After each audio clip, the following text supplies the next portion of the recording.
Hello everyone, today I'm going to go ahead and show you how you can set up a webhook workflow. So what do I mean by a webhook workflow? Well, what I mean is you can use other systems to trigger a workflow inside of Triggerfy. For example, you might want to trigger anytime a record inside of a CRM updates to a certain status or variable or whatever it would be. And you could go ahead and then set up programmatically through using the workflow feature a profile monitoring search where you are forever monitoring that individual. Great if you're running enterprise plays, account-based marketing systems, and things like that. So here's how you would go ahead doing it. Firstly, create a new workflow. In this case, I'm just going to title it webhooks, just for the example.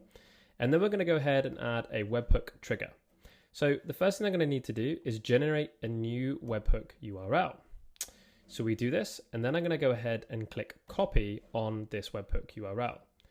Now, if I hit next, you'll see that it's asking me for the payload. This is where you would need to enter in a sample JSON payload of what Triggerfy is expected to receive. So you have two options. Either you could go ahead and manually enter this in, or we could actually send a sample data set into here and Triggerfy will map it for you. So we're going to take that option, and I'm going to go across to Atio here. Inside of my example workflow feature, I'm just going to use a very simple workflow feature inside of my Atio system, but this is equivalent of any kind of automation or webhook system that you're trying to set up. And we're going to send a request through to Triggerfy. The first thing I need to do is just update the URL with the one that I just copied and pasted.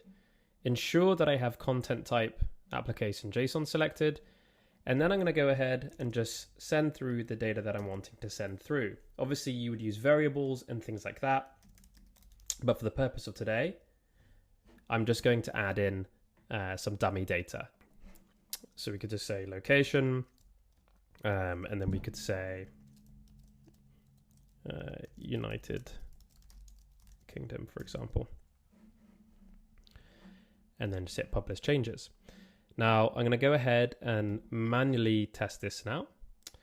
So you can see that it's running and it says complete. So if I go back to here, you can see that we've received the payload. We have the name, location, and job title. And so we can go ahead and click confirm. Now, once this is done, you would need to obviously go ahead and build the webhook. Because if I went back to here and I hit trigger again, it's going to say that it's sent, which it has, but you'll notice that nothing has happened. No logs, no signals, nothing has come in. The reason for that is because I've not yet published the workflow and I've not yet ran it. So I just need to enable this and publish this before running it.